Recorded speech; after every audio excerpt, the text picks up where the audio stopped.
دیکھو ایک عام سا اصول، یار کتنے ایسے لوگ ہیں جن کو ہم بھی جانتے ہیں اور آپ بھی جانتے ہوں گے کہ یار وہ بالکل سادہ لوگ ہوتے ہیں مگر اچانک ان کی ترقی شروع ہو جاتی ہے. ان کی کہانیاں لوگ بیان کرتے ہیں. وہ ایک چھوٹی سی دکان سے شروع کرتے ہیں اور دیکھتے ہی دیکھتے ان کی چھوٹی سی دکان ایک دن فیکٹری میں بدل جاتی ہے. وہ اکیلے کام شروع کرتے ہیں، وہ خود ہی کپڑا مارتے ہیں، خود ہی کاؤنٹر صاف کرتے ہیں، خود ہی جھاڑو لگا رہے ہوتے ہیں، خود ہی مال اٹھاتے ہیں، خود ہی مال دیتے ہیں. لیکن کچھ ہی عرصے کے بعد دیکھو تو ان کے یہاں ہزاروں بندے کام کرنے والے ہو جاتے ہیں. ایک صاحب کے بارے میں نے سنا 1974 میں شاید انہوں نے ایک مشین ڈالی تھی، سلائی مشین. اور وہ گاؤں دیہات میں لوگ پہلے پٹرے والی چڈی نہیں پہنتے تھے، کچھا، وہی کچھا بنایا کرتے تھے. لیکن آج ان کے یہاں 26,000 لوگ کام کر رہے ہیں. بہت سے ایسے لوگ ہیں کہ یار چھوٹا سا انہوں نے مرغی کا فارم ڈالا تھا لیکن آج وہ فیڈ انڈسٹری میں لیڈ کر رہے ہیں. اور بہت سارے ایسے بھی ہوتے ہیں کہ یار آج وہ جس کام میں بڑے ماہر اور ایکسپرٹ جانے جاتے ہیں ان بیچاروں کو تو وہ کام آتا بھی نہیں تھا. وہ کسی کے کہنے پہ یا مجبور ہو کر کے کسی وجہ سے بس اچانک وہ کام انہوں نے کرنا شروع کیا اور آج دنیا بھر میں وہ چھا گئے. کتنے ایسے لوگ ہیں کہ یار جو مٹی کو بھی ہاتھ لگا دینا تو اللہ ان کے لیے اس مٹی کو بھی سونا بنا دیتا ہے. اس کے الٹا بہت سارے ایسے لوگ بھی ہیں کہ جو بیچارے ہر دم روتے دھوتے رہتے ہیں اور وہ کہتے ہیں کہ حضرت ہماری قسمت تو اس طرح پھوٹی ہوئی ہے کہ اگر ہم سونے کو بھی ہاتھ لگا دیں تو وہ مٹی بن جاتا ہے. تو یہ ایسا کیوں ہوتا ہے؟ اگر آپ غور کریں، آپ دیکھو نا کتنے ایسے ہم ہی میں سے لوگ تھے بچپن میں. ہم لوگ جب اسکول جاتے تھے نا تو یار ہم ہی میں سے بہت سارے ایسے لوگ ہوتے تھے کہ اسکول پہنچ کر کے سب سے پہلے وہ اپنے پیروں سے کانٹے نکالتے تھے. یعنی پہننے کے لیے ان کے پاس چپل تک بھی نہیں ہوتے تھے. لیکن آج وہ عالیشان بلڈنگوں میں رہتے ہیں، آج وہ اونچی اونچی گاڑیوں سے چلتے ہیں. وہ زیرو تھے مگر آج اللہ نے ان کو ہیرو بنا دیا. اور بہت سارے ایسے لوگ تھے جو ہیرو تھے اپنے وقت کے مگر آج وہ زیرو ہو گئے. تو اس کے پیچھے راز کیا ہے؟ حکمت کیا ہے؟ کیا ریزن ہے کہ کوئی زیرو سے ہیرو بن جاتا ہے اور کوئی ہیرو ہو کر کے بھی زیرو ہو جاتا ہے؟ یار ایک بندہ ہوتا ہے، اس کے پاس کوئی زیادہ تعلیم نہیں ہوتی، وہ پڑھا لکھا نہیں ہوتا، انگوٹھا چھاپ ہوتا ہے، لیکن اللہ اس پہ اتنا مہربان ہوتا ہے کہ اسے چھپر پھاڑ کر کے دے دیتا ہے. اور کوئی بہت بڑا ڈگری ہولڈر ہوتا ہے، بڑا تعلیم یافتہ ہوتا ہے، لیکن وہ در در کی خاک چھان رہا ہوتا ہے. تو یاد رکھیے میرے بھائی، اللہ کا ایک قانون ہے. یہ جتنے بھی لوگ ہوتے ہیں کہ جن کے ہاتھوں میں اللہ مٹی کو بھی سونا بنا دیتا ہے، آپ ان تمام لوگوں کی زندگی کو اگر غور سے دیکھیں گے نا تو ان کے ہاں ایک اصول پایا جاتا ہے. وہ اللہ کا قانون ہے جس کو یہ لوگ بڑی پابندی کے ساتھ فالو کرتے ہیں. اور وہ قانون کیا ہے؟ وہ قانون ہے لَإِن شَكَرْتُمْ لَأَزِيدَنَّكُمْ. اللہ خود ارشاد فرما رہا ہے کہ اگر تم میری دی ہوئی نعمتوں پر میرا شکر ادا کرو گے تو میں پھر نعمتیں تمہیں بڑھا بڑھا کر کے دیتا رہوں گا. تم میرا شکر ادا کرتے رہو، میں تمہیں ترقیاں دیتا رہوں گا، میں تمہیں آگے بڑھاتا رہوں گا، میں تمہیں نوازتا چلا جاؤں گا. دیکھو ایک مثال میں آپ کو دے رہا ہوں، شکر سے نعمتیں کیسے بڑھتی ہیں اور شکریہ بولنے سے انسان ترقی کیسے کرتا ہے. بہت سارے لوگوں کے ذہن میں خیال آتا ہے کہ بھئی شکریہ ادا کرنے سے ترقی کیسے ہوگی. ہمارے آپ کے گھر کوئی بندہ مہمان بن کر کے آتا ہے یا ہم کسی کے گھر مہمان جاتے ہیں، وہ کوئی ہمیں محبت سے ایک گلاس پانی پیش کرے، آپ پانی پیجئے اور پانی پینے کے بعد گلاس رکھتے ہوئے اس بندے کا شکریہ بولیے کہ بھائی شکریہ آپ کا. میں کہتا ہوں وہ بندہ ذرا سی بھی غیرت والا ہوگا نا تو فوراً پوچھے گا اور چاہیے، یہی تو بولے گا. اور آپ گلاس پانی پی کر کے ایسے ہی رکھ دیجئے، کچھ مت بولیے، وہ بندہ چپ چاپ گلاس اٹھائے گا چلا جائے گا. ہوتا ہے ایسا کہ نہیں ہوتا ہے؟ میرے بھائی ایک میں اپنی بات بتا رہا ہوں، میری عادت یہ ہے کہ میں کہیں بھی دعوت میں جاتا ہوں، جس کے یہاں بھی کھانا کھاتا ہوں تو میں کھانے کی تعریف ضرور کرتا ہوں. یہ میری عادت ہے. بہت سارے لوگ ہوتے ہیں کہ کھا کر کے جائیں گے، ڈکار کے چلے آئیں گے، وہ دو لفظ تعریف کے بولنا بھی ان کے لیے بہت محال ہو جاتا ہے. جبکہ دیکھیے شدت کی گرمی میں کہ ہم لوگ ایسے ہی خالی بیٹھے رہتے ہیں تو اتنی گرمی ہوتی ہے کہ ہم گرمی برداشت نہیں کر پاتے ہیں، پسینے سے شرابور ہو جاتے ہیں. اور اس شدت کی گرمی میں ہماری مائیں بہنیں ہوتی ہیں، بیٹیاں ہوتی ہیں، کہ یار جب کوئی مہمان آنے والا ہوتا ہے تو بیچاریاں چنچلاتی دھوپ میں چولہے کے پاس جا کر کے وہ کھانا پکاتی ہیں، محنتیں کرتی ہیں، اتنی مشقت سے وہ ہمارے آپ کے لیے کھانا تیار کرتی ہیں، اور ہم جائیں وہ کھانا کھا کر کے چلے آئیں ڈکار کے، اور ان کے لیے تعریف کے 2 لفظ بھی نہ بول سکیں، ان کا شکریہ بھی نہ ادا کر سکیں، ان کو 2 دعا بھی نہ دے سکیں، تو بتاؤ یہ کتنی بڑی بخیلی ہے، یہ کتنی بڑی کنجوسی ہے۔ تو میں کہیں بھی جاتا ہوں کھانا کھانے کے لیے تو میں کھانے کی تعریف ضرور کرتا ہوں۔ ایک جگہ میری دعوت تھی، میں گیا تو ان صاحب نے کھیر بنایا تھا، کھانے کے بعد انہوں نے کھیر پیش کیا، میں نے سارے کھانوں کی تعریف کی لیکن بالخصوص کھیر بڑی اچھی تھی، اس لیے میں نے اس کی تعریف کر دی کہ بھائی کھیر بڑی اچھی لگی ہے۔ تو انہوں نے کہا حضرت 1 پیالی اور لیجئے نا۔ میں نے کہا میرے بھائی تعریف کا مقصد یہ نہیں کہ میں اور کھانا چاہتا ہوں، بس کھیر اچھی ہے اس لیے میں نے تعریف کر دی ہے۔ لیکن انہوں نے کہا نہیں حضرت، زبردستی کرنے لگے کہ ایک پیالی اور کھائیے۔ واللہ میں کہہ رہا ہوں اس وقت ہمیں اس آیت کی معنویت سمجھ میں آئی کہ اللہ نے کیا کمال کا جملہ ارشاد فرمایا، لئن شکرتم لازیدنکم۔ یار ہم کسی انسان کے پاس جائیں اور اس کے کھانوں کی تعریف کر دیں، اس کی دی ہوئی چیزوں کی تعریف کر دیں تو وہ بندہ، اس کو غیرت آنے لگ جاتی ہے، وہ ہمیں چیزیں اور بڑھا کر کے دینے لگ جاتا ہے۔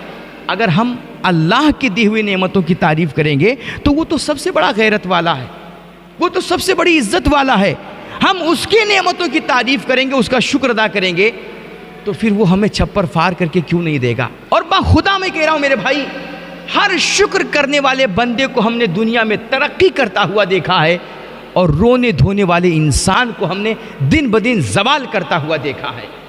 انسان جب شکر ادا کرتا ہے، اللہ کی نعمتوں کا احساس کرتا ہے، بندہ نمک روٹی بھی اگر کھاتا ہے نا تو اللہ اس کے دلوں کو سکون اور چین عطا کرتا ہے، اللہ اس کی زندگی میں برکتیں عطا کرتا ہے، اللہ اس کو اطمینان بخش دیتا ہے۔ اور ایک بندے کے پاس بڑی گاڑیاں ہوں، بڑے بینک بیلنس ہوں، جائیداد پراپرٹیاں ہوں، لیکن اس کو اللہ کی نعمتوں کی قدر نہیں ہے، احساس نہیں ہے، اور وہ اللہ کی نعمتوں کا شکر نہیں ادا کرتا ہے، تو بخدا وہ چاہے اپنے دروازے پہ کتنے بھی سیکورٹی گارڈ کھڑا کر دے، چوکیدار کھڑا کر دے، لیکن رات میں وہ کروٹیں بدلتا رہتا ہے، اس کو کبھی سکون کی نیند نصیب نہیں ہوتی ہے۔ مجھے ایک واقعہ یاد آ رہا ہے، بڑا مشہور واقعہ حضرت موسیٰ علیہ الصلوۃ والتسلیم کا۔ کہتے ہیں کہ ایک دفعہ حضرت موسیٰ علیہ الصلوۃ والتسلیم کوہ طور پر اللہ سے بات کرنے کے لیے جا رہے تھے، تو راستے میں آپ کو ایک بڑا امیر ترین آپ کے زمانے کا بہت بڑا مالدار شخص ملا۔ اس نے حضرت موسیٰ علیہ السلام کو دیکھا، سلام عرض کیا، حال خیریت کے بعد پوچھا اس نے کہ حضور کہاں جا رہے ہیں؟ تو آپ نے فرمایا کہ میں طور پہ جا رہا ہوں اللہ سے شرف ہم کلامی حاصل کرنے کے لیے، بات کرنے کے لیے۔ تو اس بندے نے کہا کہ حضور اگر ہو سکے تو میری ایک گزارش ہے، میرا ایک عریضہ ہے جو میرے رب کی بارگاہ میں آپ پہنچا دیجئے۔ کہا بتائیے کیا عریضہ ہے؟ تو اس بندے نے کہا کہ حضور اللہ رب العزت نے مجھے اس دنیا میں بہت کچھ دیا ہے، بڑی دولتیں، بڑی ثروتیں، بڑی عزتیں، مطلب جو کچھ چاہیے اللہ نے سب کچھ نوازا ہے۔ اب اللہ سے میری طرف سے عرض کر دیجئے گا کہ اللہ اب مجھے زیادہ دولت نہ دے، یہ پیسے مجھے بگاڑ دیں گے، مجھے ڈر ہے۔ ہوتا ہے کہ بھائی جب انسان کے پاس بے بہا دولت آ جائے، زیادہ پیسے آنے لگتے ہیں نا تو انسان بگڑنے لگ جاتا ہے۔ ہر کسی کو یہ دولت اور یہ عزت راس نہیں آتی ہے۔ تو اس بندے نے کہا کہ حضور مجھے ڈر ہے کہ اگر اللہ زیادہ مجھے دے گا تو اب میں بگڑ جاؤں گا، اس لیے اللہ سے کہہ دیجئے گا کہ اب مجھے زیادہ دولت اور پیسے نہیں چاہیے، جتنا اللہ نے دیا ہے اسی پر میں خوش ہوں۔ کہا ٹھیک ہے بھائی میں یہ بات کہہ دوں گا۔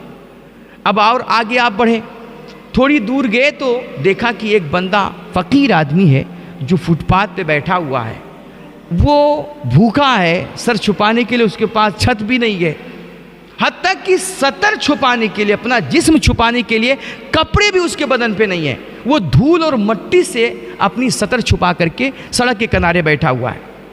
اس نے حضرت موسیٰ علیہ السلام کو دیکھا تو پوچھا حضور کہاں جا رہے ہیں؟ آپ نے اسے بھی فرمایا کہ میں کوہ طور پہ جا رہا ہوں اللہ سے بات کرنے کے لیے۔ تو اس بندے نے کہا حضور اگر ہو سکے تو میری ایک گزارش ہے، یہ میری گزارش اللہ تک پہنچا دیجئے گا۔ تو کہا بولو کیا گزارش ہے؟ تو کہا کہ حضور اللہ ساری دنیا کو نوازتا ہے، سب کو دیتا ہے، میں غریب، میں بھی اللہ کا بندہ ہوں، تو اللہ سے کہہ دیجئے گا کہ وہ مجھے بھی کچھ عطا فرما دے۔ میرے پاس نہ کھانے کے لیے کچھ ہے، نہ پہننے کے لیے کچھ ہے، نہ گھر ہے میرے پاس، نہ مکان ہے میرے پاس، تو کہہ دیجئے کچھ ہمیں بھی نواز دے، کم سے کم سر چھپانے کے لیے ایک چھت دے دے، بدن چھپانے کے لیے کپڑا دے دے، کھانے کے لیے 2 وقت کی روٹی دے دے، اتنا ہی بہت ہے۔ حضرت موسیٰ علیہ السلام کو بڑا تعجب ہوا کہ یار ابھی ایک بندہ ملا، وہ کہہ رہا ہے کہ میرے پاس دولت کی ریل پیل ہے، اللہ نے بہت نوازا ہے، اب اللہ سے کہیے کہ مجھے کچھ نہیں چاہیے، جتنا دیا میں اسی پہ خوش ہوں، اب اللہ سے بولیے کہ مجھے دینا بند کر دے۔ اور ایک بندہ ہے کہ رو رہا ہے، اس کے پاس کچھ نہیں ہے، تو اللہ ایسا کیوں نہیں کرتا کہ جو اس کو دے رہا ہے اس کو نہ دے کر کے اب اس بندے کو دے دے، اس کی بھی ضرورت پوری ہو جائے۔ لیکن بہرحال اب یہ اللہ کی بارگاہ میں پہنچے حضرت موسیٰ علیہ السلام، اللہ سے بات چیت شروع ہوئی، اور باتوں باتوں میں انہوں نے دونوں بندوں کا پیغام اللہ کی بارگاہ میں رکھا۔ کہا میرے مالک ایک بندہ ہے تیرا، اس کا کہنا ہے کہ تو نے اس کو بڑا نوازا ہے، بڑی دولت، بڑی ثروت، بڑی شطوت عطا فرمائی ہے، اب وہ کہہ رہا ہے کہ مجھے اللہ سے کہہ دیجئے کہ دینا بند کر دے ورنہ میں بگڑ جاؤں گا۔ اور ایک بندہ تیرا ہے میرے مالک کہ بڑا غریب ہے، اس کے پاس تو بدن چھپانے کے لیے کپڑا بھی نہیں ہے، سر چھپانے کے لیے چھت بھی نہیں ہے، کھانے کے لیے روٹی بھی نہیں ہے، وہ بیچارہ فٹ پاتھ پہ بیٹھ کر کے زندگی گزار رہا ہے، دھول مٹی سے اپنی سطر چھپائے ہوئے، تو میرے مالک تو اس کو بھی کچھ عطا فرما دے۔ تو اللہ نے فرمایا کہ دیکھو موسیٰ، ہمارے یہاں دینے نہ دینے کا ایک اصول ہے، ایسا نہیں کہ وہ میری مرضی ہے، میں جس کو چاہوں دوں، جس کو چاہوں نہ دوں، لیکن پھر بھی ہمارے یہاں بھی ایک نیم ہے، اور نیم کیا ہے کہ جو میری نعمتوں کا شکر ادا کرتا ہے میں اس کو نعمتیں بڑھا بڑھا کے دیتا ہوں، اور جو میری ناشکری کرتا ہے میں اس کو اپنی نعمتوں سے محروم کر دیتا ہوں۔ کہا میرے مالک پھر؟ کہا جاؤ وہ میرا بندہ جو کہہ رہا ہے کہ مجھے اب نعمتیں نہیں چاہیے، مجھے زیادہ دولت اور پیسے نہیں چاہیے، اس سے جا کر کے بول دو کہ میرا شکر ادا کرنا بند کر دے، میں اس کو دینا بند کر دوں گا۔ اور وہ بندہ کہ جو کہہ رہا ہے کہ مجھے چاہیے، اس سے جا کر کے کہہ دینا کہ وہ شکر ادا کرنا شروع کر دے میرا، میں اس کو دینا شروع کر دوں گا۔ حضرت موسیٰ علیہ السلام لوٹ کر کے آئے، دوسرے دن اسی راستے سے گزر رہے تھے، وہ امیر آدمی ملا، اس نے کہا حضور میرا پیغام اللہ تک پہنچا دیا؟ کہا پہنچا دیا۔ کہا پھر اللہ نے کیا کہا؟ کہا اللہ نے کہا ہے کہ اگر تجھے نعمتیں نہیں چاہیے، اب دولت اور پیسے نہیں چاہیے، تو اللہ کا شکر ادا کرنا بند کر دے، اللہ تجھے دینا بند کر دے گا۔ کہتے ہیں اس بندے نے جیسے یہ بات سنی اس کی آنکھوں میں آنسو آ گئے اور وہ رونے لگا۔ کہا حضور کیا فرما رہے ہیں؟ ارے میں اپنے کریم رب کا نام بھول جاؤں، میں اس کا شکر ادا کرنا چھوڑ دوں؟ میں تو ایک فٹیچر آدمی، فٹ پاتھ پہ پڑا غریب بھکاری تھا، اس کریم نے مجھے فٹ پاتھ سے اٹھا کر کے آج محلوں میں بٹھا دیا ہے، اور اللہ نے اتنی عزتیں دی ہیں، اتنی شہرتیں دی ہیں، اتنی دولت اور پیسے دیے ہیں، اتنے خزانے عطا کیے ہیں، اور آپ کہہ رہے ہیں کہ میں اپنے اس کریم رب کا نام لینا چھوڑ دوں، میں اس کا شکر ادا کرنا بند کر دوں؟ کہا یہ کبھی نہیں ہو سکتا ہے، میں مر جاؤں گا مگر اپنے رب کا نام جپنا نہیں چھوڑوں گا، میں اس کا شکر ادا کرنا نہیں چھوڑوں گا۔ تو حضرت موسیٰ نے کہا ٹھیک ہے، اگر تو شکر ادا کرنا نہیں چھوڑے گا تو اللہ کا وعدہ ہے لئن شکرتم لازیدنکم، تو جب تک اس کا شکر ادا کرتا رہے گا اللہ تجھے نعمتیں بڑھا بڑھا کر کے دیتا رہے گا۔ پھر اور آپ آگے بڑھے تو وہ غریب آدمی ملا، اس نے کہا کہ حضور میرا پیغام اللہ تک پہنچا دیا تھا؟ کہا پہنچا دیا۔ کہا پھر میرے اللہ نے کیا کہا؟ تو حضرت موسیٰ علیہ السلام نے فرمایا کہ اللہ نے کہا ہے کہ اگر تجھے اللہ کی نعمتیں چاہیے، تو چاہتا ہے کہ اللہ تجھے بھی نوازے، تو اللہ نے فرمایا ہے کہ تو اللہ کا شکر ادا کرنا شروع کر دے، اللہ تجھے دینا شروع کر دے گا۔ کہتے ہیں حضرت موسیٰ نے جیسے یہ بات کہی نا، وہ بندہ بالکل اس کے تن بدن میں آگ لگ گئی، وہ ایک دم بوکھلا سا گیا، جھلا کر کے بولا کہ ارے کیا بات کر رہے ہو، میں شکر ادا کروں؟ کس بات پہ شکر ادا کروں؟ اللہ نے مجھے دیا کیا ہے؟ ارے نہ سر چھپانے کے لیے چھت ہے، نہ کھانے کے لیے روٹی ہے، حتیٰ کہ میں دھول مٹی سے اپنی سطر چھپا کے بیٹھا ہوں، کپڑا تک نصیب نہیں ہے، اور آپ کہہ رہے ہو میں شکر ادا کروں؟ کہتے ہیں ابھی وہ بندہ جھلا کر کے اتنی بات بول ہی رہا تھا، کتنے میں تیز ہواؤں کا جھونکا آیا، اور جس دھول مٹی سے وہ اپنی سطر چھپا کے بیٹھا تھا نا، وہ ہوائیں اس کی دھول اور مٹی بھی اڑا لے گئیں، اور وہ بندہ دنیا کے سامنے ننگا ہو گیا۔ حضرت موسیٰ علیہ السلام نے اس کی یہ حالت دیکھی تو آپ نے فرمایا کہ تیری بدقسمتی پہ مجھے رونا آ رہا ہے۔ ارے نادان، تو کہہ رہے کہ اللہ نے مجھے دیا کیا؟ میں کس بات پہ اس کا شکر ادا کروں؟ بدبخت، کم سے کم اللہ رب العزت نے تجھے اپنی سطر چھپانے کے لیے دھول اور مٹی تو دیا تھا، اس کا تو انتظام کر دیا تھا تیرے لیے۔ آج تو اس دھول اور مٹی پہ اللہ کا شکر ادا کرتا، کل اللہ تجھے لباس فاخرہ بھی عطا فرما دیتا۔ لیکن تجھے اللہ کی نعمتوں کی قدر نہ ہوئی، تو نے سوچا کہ یہ دھول مٹی بھی کوئی نعمت ہے، تو نے اس کی قدر نہ کی، تو اللہ نے اپنی وہ دی ہوئی نعمت بھی تجھ سے چھین لی اور آج تو دنیا کے سامنے ننگا ہو گیا۔ تو یہ نہ دیکھو کہ صرف روپیہ، پیسہ، بنگلے، گاڑی اور یہ عہدہ اور منصب ہی اللہ کی نعمت ہے۔ میرے بھائی، آج کی اس چنچلاتی دھوپ میں، اس بھیانک گرمی میں اگر ہمیں سر چھپانے کے لیے چھت اللہ نے دیے ہیں اور 2 وقت کی سکون کی روٹی ہمیں مل رہی ہے کھانے کے لیے، تو یہ اللہ کا بہت بڑا احسان ہے، یہ اس کا بہت بڑا کرم ہے، اس پہ ہمیں شکر ادا کرنا چاہیے۔ آپ ایک گھونٹ پانی بھی پیئے نا، تو جب شدت کی پیاس لگی ہو اور پانی پینے کی بڑی چاہت ہو تو ہاتھ میں ٹھنڈے پانی کا گلاس لیجئے اور پینے سے پہلے ایک دفعہ سوچئے کہ اتنی شدت کی پیاس مجھے لگی ہے، اگر اس وقت مجھے پانی نہ ملے یا اللہ دنیا کے تمام پانی میں میرے لیے زہر گھول دے تو میرا کیا ہوگا؟ میرے بھائی، اس وقت جب یہ سوچ کر کے آپ ٹھنڈا گلاس پئیں گے نا، تو آپ کے دل سے جملہ نکلے گا الحمدللہ، اے اللہ تیرا شکر ہے۔ لیکن ہم کیا، بس آ رہا ہے، کھا رہے ہیں، ڈکار رہے ہیں۔ کبھی ہم نے نہیں سوچا کہ یہ کھانا، آج ہمیں اتنی شدت کی بھوک لگی ہے، اگر یہ کھانا نہ ملے تو کیا ہوگا؟ شدت کی گرمی لگتی ہے، ہوائیں نہ چلیں، لائٹ نہ ملے، یہ پنکھا ہوا نہ دے، تو بتاؤ ہمارا کیا ہوگا؟ آج جب دنیا قسم قسم کی بیماریوں سے جوجھ رہی ہے، ایسی ایسی بیماریاں پیدا ہو گئی کہ جن کا ہم نے کبھی نام تک نہیں سنا تھا بچپن میں، ایسی ایسی بیماریاں پیدا ہو رہی ہیں۔ آج ہم سب یہاں پر بیٹھ کر کے سکون کی سانس لے رہے ہیں، بیماریوں سے محفوظ ہیں۔ آپ یہیں سے 3 کلومیٹر آگے جائیے، ہاسپٹل میں آپ کو کتنے ایسے لوگ ملیں گے جو ہم سے زیادہ پیسے والے، ہم سے زیادہ دولت والے، ہم سے زیادہ جائیداد پراپرٹی رکھتے ہیں، ہم سے زیادہ بڑے عہدے اور منصب والے ہیں، لیکن آج ان کے منہ میں آکسیجن لگا ہوا ہے، وہ گیس کے سہارے ایک ایک سانس لے رہے ہیں۔ اللہ کا کتنا بڑا احسان ہے کہ اللہ نے ہمیں بیماریوں سے محفوظ رکھا ہے، اللہ نے ہمیں صحت دی ہے، اللہ نے ہمیں تندرستی عطا کی ہے۔ اور اگرچہ ہم گھر میں نمک روٹی کھاتے ہیں، لیکن باہر نکلتے ہیں تو 4 لوگ عزت سے سلام کرتے ہیں، کیا یہ اللہ کی کم بڑی نعمت ہے؟ یہ اللہ کا احسان نہیں ہے کہ 4 لوگوں میں ہماری گنتی ہوتی ہے، 4 لوگ ہمیں عزت سے سلام کرتے ہیں، ہمارے لیے کرسیاں خالی کرتے ہیں؟ تم نے صرف بنگلے گاڑی کو ہی نعمت سمجھا ہے، نوکری کو ہی نعمت سمجھا ہے؟